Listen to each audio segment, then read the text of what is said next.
Olá, pessoal, como todos vocês estão? Eu espero que todos vocês estejam muito bem por aí. Sejam todos vocês muito bem-vindos ao nosso podcast Uma Leitora no Cinema. Eu sou Gisele Santos e eu venho sempre trazer todas as minhas dicas e opiniões sobre livros, sobre filmes e sobre séries. Vocês nos acompanham nas plataformas de áudio, vocês nos acompanham também pelo YouTube.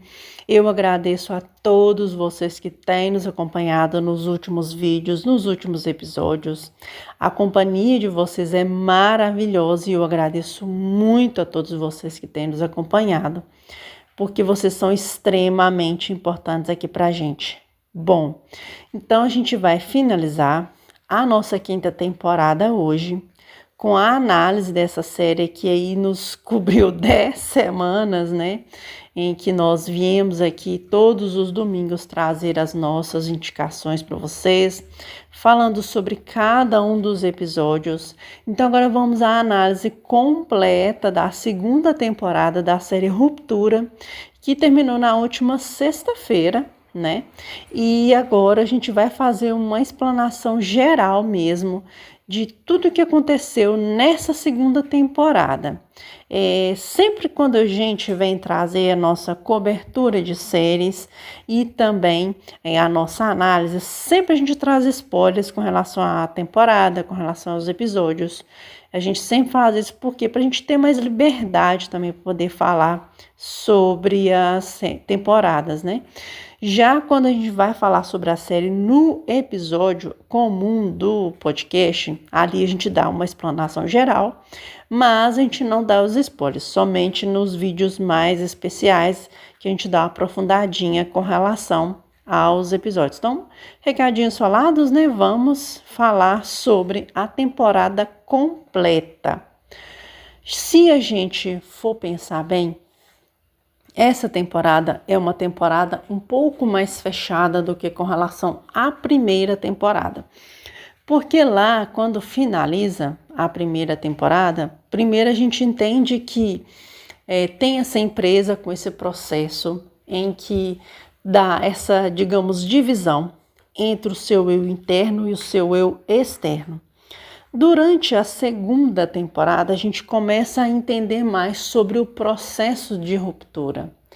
Como ele funciona, de que maneira ele funciona, qual que é a ideia desse Cold Harbor e o que exatamente seria esse processo e cada um dos arquivos ali refinados pela equipe de macrodados. Primeiro começa com aqueles 2 episódios assim, que deram um verdadeiro BO na cabeça de todo mundo, paralisou todo ali o sistema, em que a gente viu primeiro a parte interna da empresa, tudo que aconteceu, a gente vê pela primeira vez aquilo que foi falado lá na primeira temporada com relação a crianças entrarem também ali na empresa e o que acontece? Fazendo parte, ali, fazendo esse estágio ali na empresa. E são crianças mesmo, ou meninas muito jovens, que têm ali o seu trabalho, digamos, explorado de certa forma, e que depois, quando finaliza esse estágio, ao invés dessas crianças voltarem para casa, quer dizer, elas acabam continuando na mão da empresa, ou seja, elas são mandadas para outra unidade da empresa e elas continuam ali por muito tempo e elas deixam então de ter esse contato com a família, que é exatamente o que a gente vê lá nos últimos episódios da temporada com a senhora Colbell. Então a gente entende todo o trauma, todo o processo que ela teve com relação à sua mãe e à perda dela, né? A gente entendeu o porquê que ela não pôde estar com a mãe dela e entendeu que, na verdade, todo aquele processo,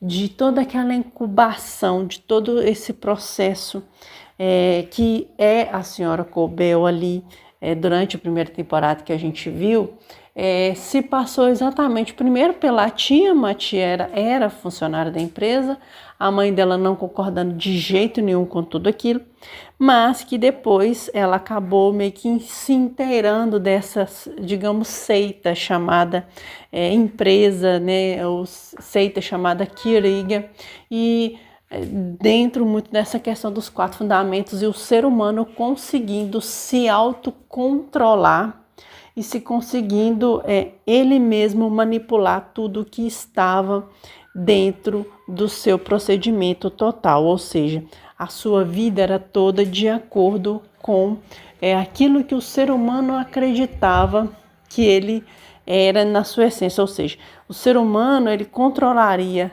o seu eu completo, tanto as suas atitudes quanto os seus sentimentos. E a gente sabe que não é assim que as coisas funcionam, porque a nossa essência ela vai haver tudo, desde os nossos sentimentos, mas as nossas experiências, ou seja, as nossas respostas, tanto físicas quanto emocionais, das nossas experiências, daquilo que a gente vive durante a nossa vida. E tem até esse ditado que a gente diz, e até na própria live, né, o Michel e a Mikan colocaram isso. A jornada desses personagens, ela é muito importante, porque agora eles entendem que eles não são somente os funcionários de dentro da empresa, que eles também têm sentimentos, que eles também agem por si só e que eles também fazem parte de um externo. Eles fazem parte desse externo. Eles entendem que eles dividem o mesmo corpo, mas eles também precisam ser respeitados. E isso a gente foi vendo essa jornada tanto dos internos para entender tudo aquilo que estava acontecendo, uma vez que eles nem conheciam o lado de fora, coisa que aconteceu nessa temporada, aquela atividade muito traumática que a equipe acabou desenvolvendo do lado de fora, que a gente imaginou que fosse uma simulação, mas aparentemente parece que não, eles realmente foram para o lado de fora, né, e teve aquele problemão todo envolvendo a Helena e a tentativa que ela teve de a sua externa entrar dentro da empresa e tentar não ser descoberta, mas o Irving era mais esperto que ela, ele conseguiu deduzir que aquela ali não era a Halle, e sim ela, e que essa pessoa, ela era uma pessoa importante porque ela tinha total acesso às coisas que haviam ali na empresa. E durante também a temporada a gente vai vendo outros aspectos acontecendo. Primeiro a questão do Sr. Milchick, que ele foi subido de cargo, mas o que acontece? Essa promoção, ela teve outros pontos que mexeram muito com ele durante a temporada. A gente viu primeiro as suas palavras enigmáticas sendo questionadas, o seu simples colocar o clipes no lugar que não era, digamos, aceitável pela organização, e ele tendo que mexer nisso, receber aqueles enigmáticos quadros que na verdade não passam de uma figuração do Kiriga dentro da essência dele, uma vez que ele é um funcionário que não passou pela ruptura e ele tem que meio que se virar em 60 personalidades para poder dar conta de tudo, e além disso ainda mostrar a imponência de ser um líder. E a gente sabe que ele falhou miseravelmente durante toda a temporada, tendo mais perdas do que sucessos durante toda a temporada. E então aqui, nessa segunda temporada, a gente viu mais essa questão dessa personalidade dos internos e dos externos, principalmente com a pergunta inicial que começou a temporada. Será que a Gemma está viva? Ou será que ela realmente faleceu naquele acidente? E a gente viu que não, ela estava viva, estava ali naquela sala de testes, né? E ela estava passando por esse processo de reviver diversas vidas, reviver 24 personalidades, para poder ter a oportunidade de sair ali do andar de testes e realmente reencontrar o Mark de novo. O que a gente sabe que isso não aconteceria de maneira alguma. E a gente viu essa jornada do seu interno e externo do Mark, para ele entender tudo o que estava acontecendo ali dele, dentro da empresa, que jogo era aquele que ele estava mexendo, o que ele estava fazendo ali, e o que era aquele refinamento de dados, que eram as emoções na construção da personalidade de uma interna, digamos assim, e nesse caso a interna seria a Gemma, ou seja, é uma outra personalidade que estava sendo criada, uma personalidade que seria completamente vazia, sem nenhuma emoção, sem nenhum sentimento, onde ela simplesmente receberia a personalidade que a empresa achasse que ela deveria receber naquele momento. Mas até que ponto que ela iria receber? A gente viu essa construção da Helena durante também toda a temporada, essa questão dela ser a filha que queria impressionar o pai, que queria assumir a sucessão da empresa, mas porém que ela fosse respeitada, que ela fosse amada pelo pai. E o pai, a gente já entendeu que ele tinha muitas questões com relação à filha, de que ele sabia de que ela não faria tudo o que precisava de fazer.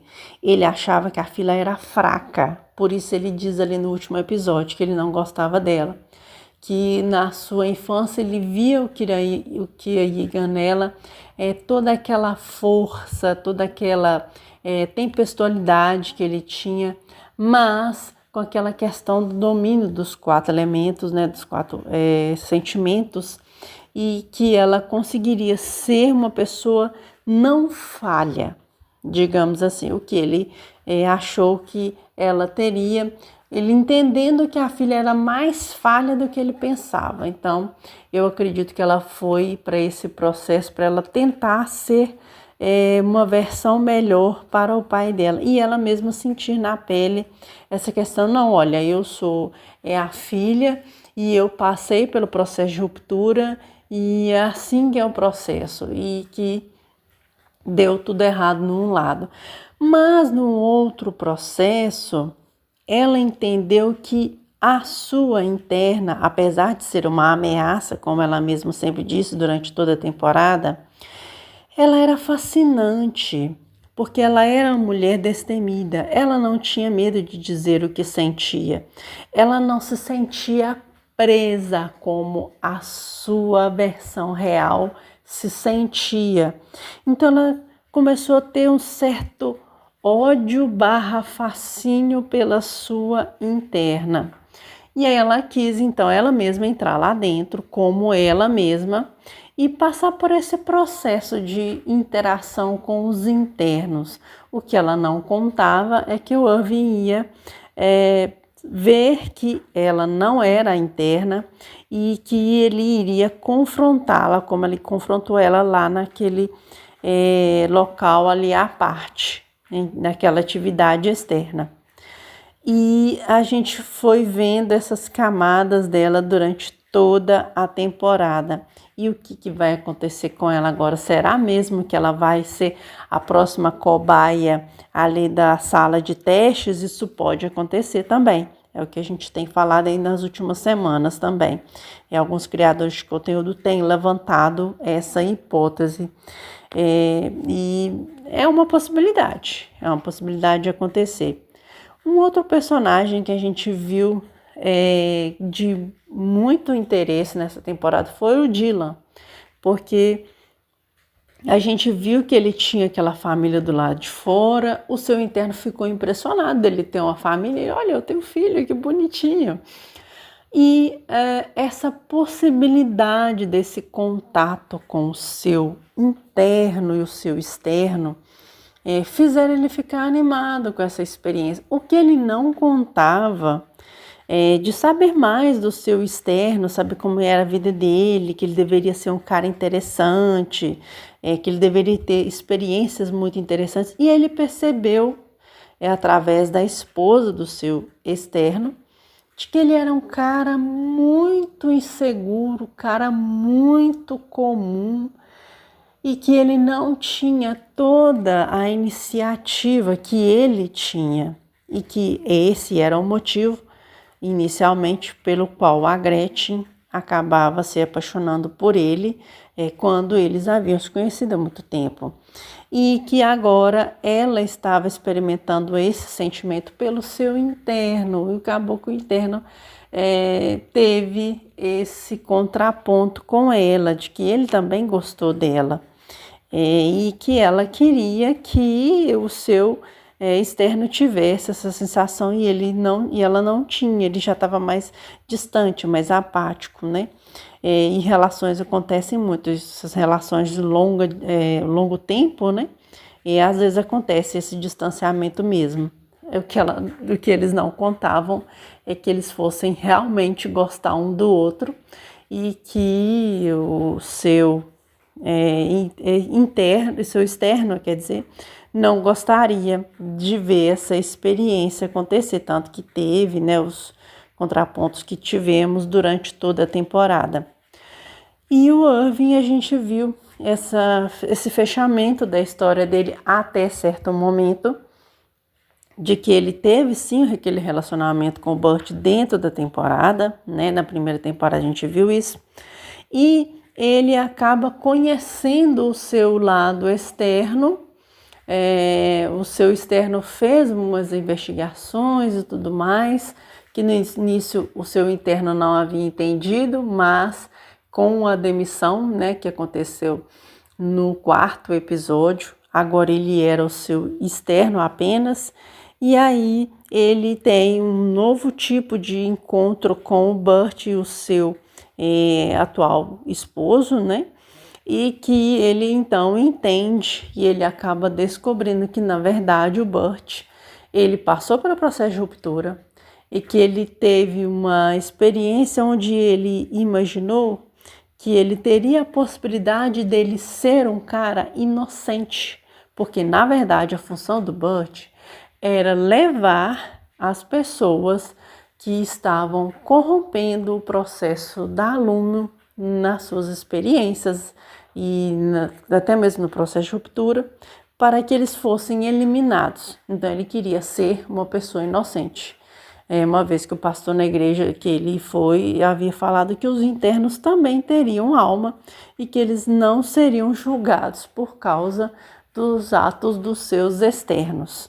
E ele queria ter apenas essa chance de, quem sabe, ir para o paraíso sendo um inocente, porque ele se achava tão culpado quanto qualquer outra pessoa. E ele dá ao Irving a oportunidade dele não ser eliminado. O sentimento que nasceu dentro da empresa acabou surgindo também do lado de fora, que a gente tem que entender que eles são a mesma pessoa, seu interno e externo, apenas com personalidades diferentes. E teve esse fechamento dele saindo, né, da cidade Kia, para que ele pudesse ter essa oportunidade de ter a sua segunda, terceira e quarta chance que fosse necessário.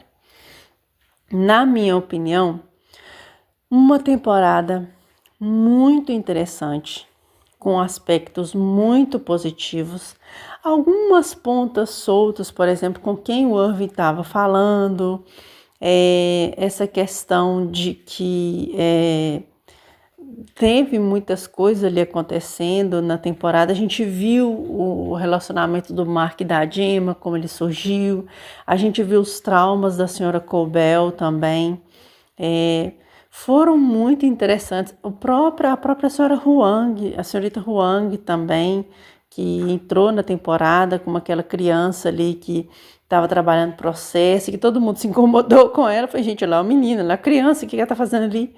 Mas, assim, a gente viu todas essas minúcias, ou seja, os podres da Lumion começaram a aparecer, E a gente agora só fica pensando nessa terceira temporada do que vai acontecer agora, porque os internos estão se rebelando totalmente, outros setores agora começam a se juntar. Como a Lumon vai agora administrar este abacaxi muito grande? Lembrando que o pai da Helena estava dentro da empresa quando aconteceu ali o último episódio. Lembrando que a Hailey acabou sendo uma das, digamos, pessoas que estava ali à frente, né, da, digamos, rebelião. Agora nós temos, né, a rebelião dos macrodados, digamos assim, onde eles estão tentando tomar o controle das suas vidas dentro da Lumon. Como é que agora a empresa vai descascar esse abacaxi com o Drummond fora, uma vez que ele acabou indo de arrasta, não é mesmo, no processo, meio que sem querer, mas ele foi. E as outras coisas que estão acontecendo ali dentro da empresa, como será que eles vão conseguir se sair dessa situação? Gente, uma incrível, interessante e importante temporada. Eu gostei muito da série. Tem muitas outras coisas que ela deve nos mostrar futuramente, mas eu estou muito satisfeita com o que eu vi. Eu gostei muito mesmo. Vale a pena assistir essa série. Se por um acaso você viu toda a nossa cobertura, não viu a série ainda, faça-se favor a si mesmo, vai lá na Apple TV, e a Apple TV também tá no mais canais da Prime Video, às vezes você não quer ver pelo aplicativo da Apple, você pode vê-la pelo canal, pelo mais canais da Amazon, ela já está lá, e você pode ter a sua experiência de assistir não só essa, como diversas outras séries que estão disponíveis lá no canal. Então, gente, é isso. Eu agradeço a vocês por essa cobertura. Finalizamos aqui a nossa cobertura da série Ruptura, da segunda temporada. Voltamos agora na terceira temporada com relação à Ruptura. E nós finalizamos aqui a nossa quinta temporada do nosso episódio, tá? Do nosso podcast. E a gente tem agora uma pausa de uma semana, porque eu tenho umas coisinhas aqui para resolver. Os vídeos resenha do YouTube continuam, a gente tem muitas leituras, eu estou conseguindo ler uns livros maravilhosos. E a gente volta na sexta temporada. Daqui a uma semaninha, né? A gente volta para a gente poder continuar a nossa cobertura de Lost. Tem The Last of Us, que está chegando agora em abril. Tem Andor também, que está voltando para sua segunda e última temporada. Tem outras séries para a gente poder também falar por aqui. E é isso, gente. Muito, muito obrigada para todos vocês que nos acompanharam durante essas 10 semanas aqui no canal. A presença de vocês abrilhantou todo esse ecossistema. Na descrição dos episódios passados, a maioria deles ficou. Tem outros criadores de conteúdo que falaram sobre Ruptura. Vocês podem procurar as resenhas deles também. Cada um com a sua análise. Não são análises totalmente corretas. Cada um entendeu o que quis e sentiu do que acreditou que seria cada episódio. Então, ver as outras opiniões dos criadores é muito legal também. E também para facilitar e ajudar também os nossos colegas a ver o que eles têm falado. E tem muito conteúdo legal por aí. Não só aqueles criadores que eu citei, mas tem outros criadores também que vocês podem ver. Às vezes você pode olhar o seu criador favorito aí, que você o segue, e ver as opiniões deles também. Então é isso, muito obrigada de verdade, que Deus abençoe a vida de cada um de vocês, e é isso, nos vemos agora na sexta temporada, uma semaninha de pausa.